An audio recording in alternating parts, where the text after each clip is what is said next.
என்ற வாழ்க்கையே வேற, கிறிஸ்துவுக்கு வெளியில சுயநீதியில வாழ்ற வாழ்க்கை வேற.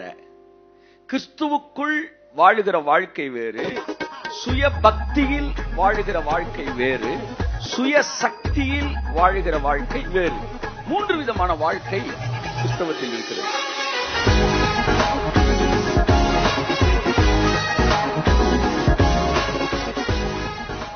பிலிப்பியர் 3ஆம் அதிகாரம் 10ஆம் வசனத்தை வாசிப்போம். பிலிப்பியர் 3:10. இப்படி நான் அவரையும் அவருடைய உயிர்த்தெழுதலின் வல்லமையையும் இப்படி நான் அவரையும் அவருடைய உயிர்த்தெழுதலின் வல்லமையையும் அவருடைய பாடுகளின் ஐக்கியத்தையும், எல்லாம் சொல்லுங்க, அவருடைய பாடுகளின் ஐக்கியத்தையும் அறிகிறதற்கு. கை தட்டுங்களேன் ஒரு தடவை. ஆமென். ஓ, நல்ல தட்டுங்க, நல்ல தட்டுங்க. ஆமென். பவுல் சொல்லுகிறார், நான் அவரையும், அதுக்கு முந்தின வசனம் சொல்லுது, கிறிஸ்துவுக்குள் நான் இருக்கிறவன் என்று காணப்படும்படிக்கு. ஆமென்.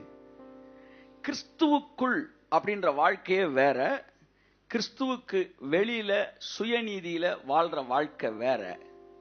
கிறிஸ்துவுக்குள் வாழுகிற வாழ்க்கை வேறு, சுய பக்தியில் வாழுகிற வாழ்க்கை வேறு, சுய சக்தியில் வாழுகிற வாழ்க்கை வேறு. 3 விதமான வாழ்க்கை கிறிஸ்தவத்தில் இருக்கிறது. ஒன்று சுய சக்தியில் வாழுகிற வாழ்க்கை. இதுதான் உலகத்தார்கள் வாழ்கிற வாழ்க்கை. அவங்க பாருங்க, கடவுளை தேட மாட்டாங்க, சுய சக்தியில வாழ்வாங்க. நிறைய பேர் சொல்லுவாங்க, நாங்களாம் சுய சக்தியை நம்பல சார், நாங்க ஜெபிச்சு, நாங்க முழங்கால நின்று என் பிள்ளைக்கு கல்யாணத்தை பண்ணி வச்சேன், நான் முழங்கால நின்று இந்த கட்டடத்தை கட்டினேன், ஊழியத்தை கட்டினேன், நான் முழங்கால நின்று அப்படின்னு. இவங்கெல்லாம் சுய சக்தியில வேலை பார்க்கல, ஆனா இதுல வேலை பார்த்திருக்காங்க. கடவுளை நம்பாமல் தன்னுடைய சொந்த பலத்தில் வேலை செய்கிறவர்கள், சுய சக்தியில் வேலை செய்தவர்கள்.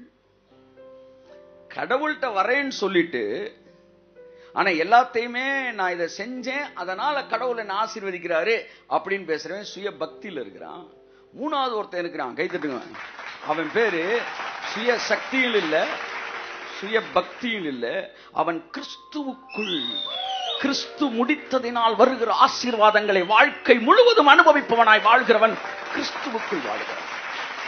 பேதுரு சொன்னான், முதலாக நடக்க முடியாத ஒருவரை நடக்க வைத்த பிறகு சொல்லுகிறார், நான் இயேசு கிறிஸ்துவை மறுதலித்து 50 நாட்களாகவில்லை, எங்கள் சுய சக்தியினாலோ எங்கள் சுய பக்தியினாலோ இவனை எழுந்து நடக்க பண்ணினோம் என்று நினையாதிருங்கள்.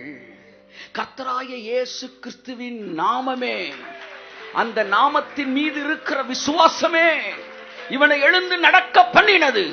ஆமென். இங்க 2 விஷயத்தை பவுல், மன்னிக்கும், பேதுரு அடிக்கிறார். என்னன்னா சுய சக்தி. இன்னைக்கு கிறிஸ்தவன் பெந்தேகோஸ்தேக்காரனை கேட்டா, நாங்க சுய சக்தியை நம்பல சார். ஆனா நல்லா பாருங்க, அவன் சுய சக்தியை நம்பி இருக்க மாட்டான், சுய பக்தியை நம்பி இருப்பான். இவர்கள் இருவருமே தேவனுடைய பார்வையில் விழுந்து போனவர்கள் தான். ஆமென். ஏன்னா 2 பேருக்குமே ஒரே ஒரு வார்த்தை சேர்ந்து வருது, சுயசக்தி சுய பக்தி. என்ன சொல்லுங்க? சுயம். அந்த சுயம் 2 பேருக்குமே வருது. ஆனா இங்க இருக்கிறவன், நான் அல்ல, கிறிஸ்துவே என்னில் வாழ்கிறார், என்னுடைய நீதியினால் நான் ஆசீர்வதிக்கப்படவில்லை, என்னுடைய கரையத்தினால் ஜனங்களை விடுவிக்கவில்லை. ஒரு ஊழியக்காரன் தன்னுடைய கரையத்தினால் ஜனங்களை விடுவிக்க வேண்டும் என்பது பழைய உடன்படிக்கையின் உபதேசம்.